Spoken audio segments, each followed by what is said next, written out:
Hello everyone, welcome back. And Barcelona officially kicks off their season under Hansi Flick. They've got preseason now. There's a lot of training videos and pictures that it's really exciting. I think the way that Xavi left obviously wasn't great, but I'm very excited to see what Hansi Flick does with the team next season. And there were some things I wanted to talk about today. I think there's been a lot of news coming out. There's reports about Dani Olmo, of course, the Nico Williams reports that we're seeing. It's just hopefully getting closer and closer, and eventually we would see that confirmation that Nico Williams is officially signing for Barcelona, but don't want to say anything just yet. Just want to make sure until it's completely confirmed, until we actually celebrate anything. And also, of course, Ronald Araujo got injured. He'll be out for a while. Lamine Yamal got the number 19. So there's a lot of other stuff that I want to talk about today. And also, I know Barcelona, they maybe do need to sign a defensive midfielder in the summer. And there's one player that I wanted to just bring up that, I'll be honest, I haven't watched too much, but it's someone that I just haven't seen linked to Barcelona. And I think maybe we should start seeing some links about that player. So I want to talk about all of that today. The first thing that I'll start out with is the potential signing of Dani Olmo. And I did make a video a couple weeks ago, which was one of my last videos. Again, I apologize about that. But Dani Olmo, he was rumored to Barcelona for around 60 million. And initially, it seemed like it was just going to be a backup plan in case Nico Williams stayed at Bilbao and he didn't join Barcelona. And then that would be the backup left winger that Barcelona would have for next season. And I didn't think that was a bad option. But Nico Williams, of course, he should be number one priority. I think he still absolutely is. But Gerard Romero, it is 2024. Gerard Romero, is he credible? People can argue about that. But he did put out a post today that the plan for Barcelona and what Laporta has asked Deco to do is to try and sign both Nico Williams and Dani Olmo. And in my opinion, I don't know if that's financially possible, to be completely honest. But if that does happen, I think the quality in the team, of course, it goes up another level because Dani Olmo, what we saw at the Euros, he was great as an attacking midfielder. And if Hansi Flick does play a 4-2-3-1, and it's Nico Williams as a left attacking midfielder, basically a left winger, Dani Olmo in the middle, and then Lamine Yamal on the right, of course, we saw how good that was. That was incredible to watch for Spain. And if Barcelona can in some way replicate that, that would be great.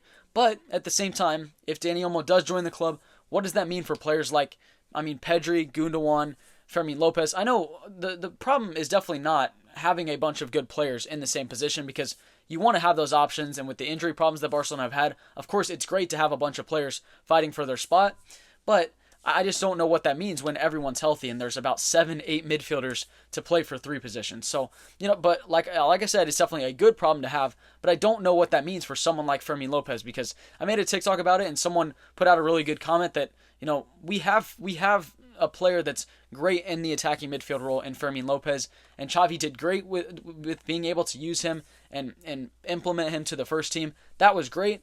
So yeah, what does that mean for someone like Fermin Lopez? I don't know. To be completely honest, I think he would get put to the bench. Maybe, he just wouldn't get that many minutes. So I don't know. But with the signing of Nico Williams, if that's done and dusted, if that's absolutely confirmed, that's great. That's honestly all I care about this summer.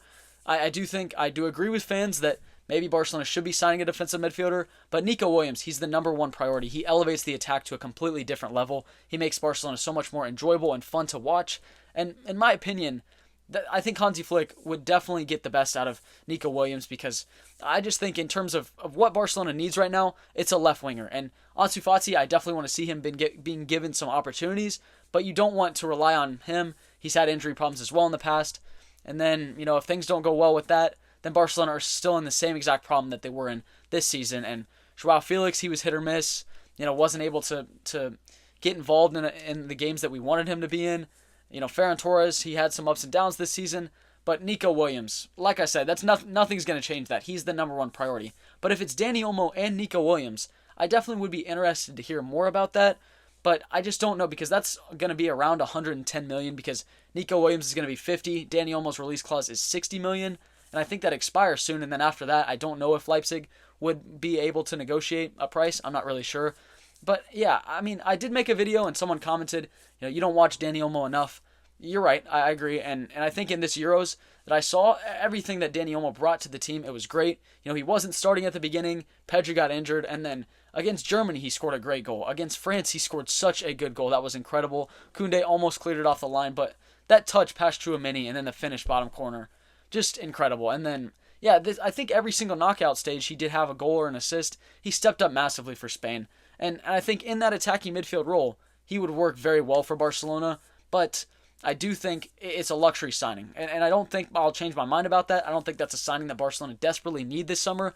because if he doesn't get brought to the club, then you have Fermin Lopez, you have Pedri, you have hopefully some players from the academy that could be brought into the first team if need be. So, again, the number one priority, it will always be Nico Williams for me, but Dani Olmo, if you can spend $60 million, it does add some quality to the team, but definitely not a signing that Barcelona need to be making in the summer. And then quickly, I just wanted to talk about Nico Williams because there's really no update on that. I think, unfortunately, during that tournament, he told his agent he doesn't want to know anything, and I think he was fully focused on Spain, and we saw how well he did in that tournament. He was incredible, so fun to watch, and I really hope Barcelona can replicate Lamine Yamal and Nico Williams on the wings. But yeah, no update on that just yet, but I'm sure we're going to continue to hear more, but hopefully by the time the season starts, I really hope that Nico Williams is a Barcelona player. That's the number one target for the summer, and I really hope Barcelona can make that happen. And then moving on to that defensive midfielder position that Barcelona, of course, a lot of fans say that they need to bring in the summer, and I think Laporta, he made it clear that that was his plan. There have been some names on the table, Mikel Merino, who I think was great coming off the bench for Spain at the Euros,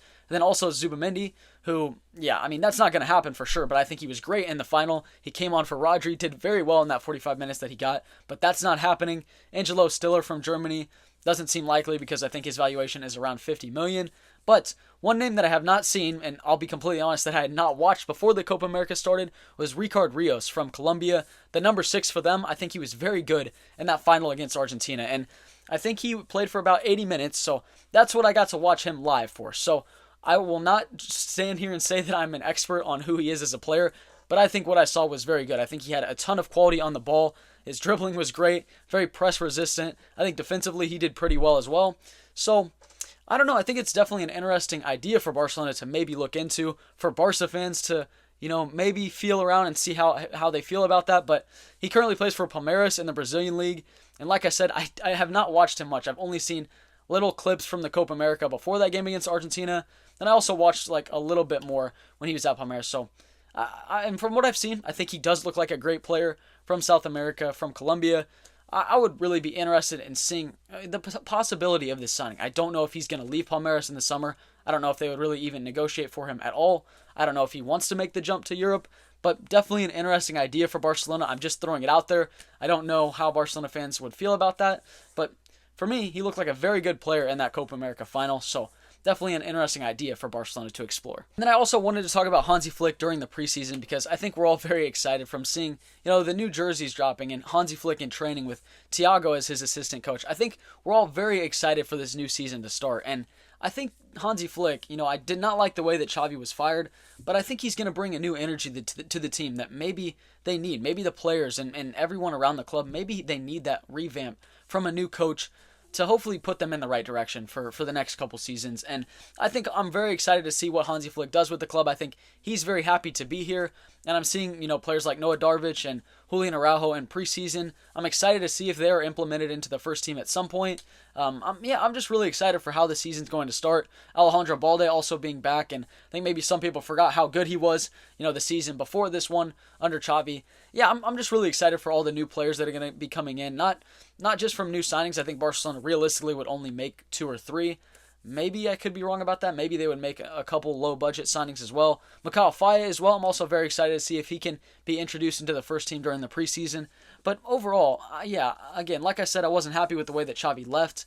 But I'm very excited to see what Hansi Flick does with this team. And I think they have a preseason game July 30th. I could be wrong about that, against Man City, which seems so quick. But of course, the players that played in the Euros, they're not going to be back, and they're going to get the deserved vacation that they should be getting. And then I think they'll be back in time for the new season. But I think a lot of players, the bigger players on the team that just came from the Euros, I think they are going to miss the preseason in the U.S., but it's also very nice to see some players from La Masia that we wouldn't typically be able to see. So I'm very excited about all of that, and I hope Hansi Flick does very well for this next season. And of course, some very big news is that Ronald Araujo is out for around 4 to 6 months. It's possible that he's going to be back in late December, which obviously that's very unfortunate for Barcelona to lose one of their most important defenders. And yeah, it's unlucky for Araujo because he has struggled with injuries. It seems like he only has one speed, and it's 100%. And in that Copa America game against Brazil, I saw him pull up. It looked like it was his hamstring.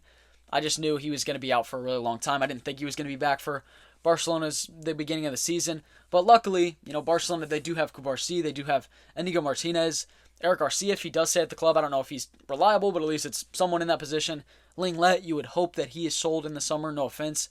Just no, can't happen, I don't think. And then also, who else I'm forgetting? Christensen as well. And I don't think he's going to be playing in the midfield if everything works out with Barcelona being able to bring in a defensive midfielder. I think he would slide back to center back. And so there is a lot of cover in that position. Mikal Faye, I hope maybe he can be a fourth or fifth choice center back for next season. So, yeah, I think, it's obviously unfortunate to lose one of your most important players on the team and one of the captains. But Barcelona, they do have a lot of depth in that position, so I think it'll be okay for the first 4 to 6 months, and hopefully Araujo does have a speedy recovery. And then, of course, Lamine Yamal getting the number 19, which I'm very excited for that. I think some people maybe wanted him to take the 10, but I think he was respectful to Ansu Fati, who's going to be in the club for next season, so yeah, I didn't want him to get the 10 anyways. I think it was going to be a little bit too early. Barca also announced their home jerseys. I really like them. Maybe some people said the Spotify logo was very big, and the color seemed kind of messed up on the fan version instead of the player version. I don't know. We'll have to see it in game, but I'm very excited. I think the next kit that they have, it's good for Hansi Flick's first season. I'm just very excited going into next year because, with Xavi, I think we were maybe going to expect more of the same, and then we were going to hope for a better coaching candidate in 2025, like maybe Jurgen Klopp, something like that. But Hansi Flick, I'm very excited. Honestly, I'm looking forward to next season, and I think Barca, they have a very good group of players that, even the players coming back from loan, some of the players coming through La Masia, I think they have so much talent in the team. So I'm very excited. I believe a lot in the team, and hopefully Hansi Flick does very well. But yeah, Lamine Yamal getting the number 19, I'm very excited to see that. And man, the Euros that he had, just incredible. But as always, thank you very much for watching my video. I do appreciate it, and hope you all have had a great summer. And I'm very excited for Barcelona's next season. I know things didn't end very well in Barcelona's last year. I think the overall season, I don't think was very good. I don't think they looked super enjoyable to watch more than 5 to 10 times. I don't want to sound negative, but that was just the reality. I don't think they were playing near the level that they could be playing at. And so Hansi Flick, you just got to give him the keys and say, I hope you can do well, because I do think there's so much talent in the team, and I'm excited to continue making videos about it. And the summer, I think it's going to be a pretty exciting one for Barcelona, even if there aren't that many signings, but just to see them with a new coach, that's always very, very nice. So, as always, thank you very much. I appreciate it. Hope you all have a great rest of your day, and Visca Barca as always. See you all later. Thank you. Peace.